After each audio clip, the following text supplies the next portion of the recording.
Finally, we get to the fun part, where the AI is going to build the website for us.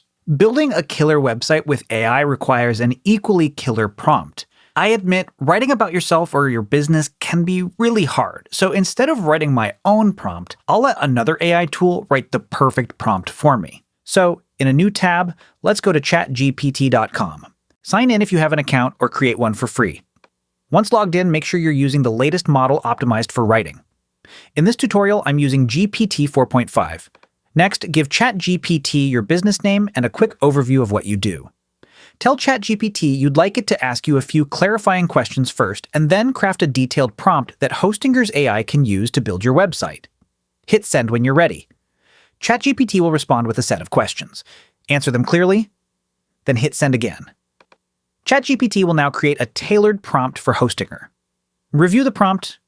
Then, if it needs tweaks, you can ask ChatGPT for small edits until it's perfect.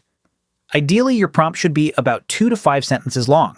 When you're satisfied, click the copy icon, switch back to Hostinger, and paste your refined prompt into the description field.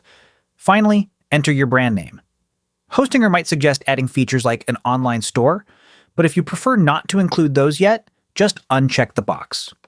Click Create Website, and the AI will handle the rest. When it's done, it'll present me with a full website. You can see it's complete with text, images, and it also has a couple of different pages that you can look at. The next thing we need to do is select a color palette. On the right side, toggle through and play with different color palettes to see how they look. You might need to scroll around the page to see how the color palettes impact the other parts of your website. Pick a color palette that works for you, then click Continue. And just like that, we have a complete custom website built by AI in just a few moments.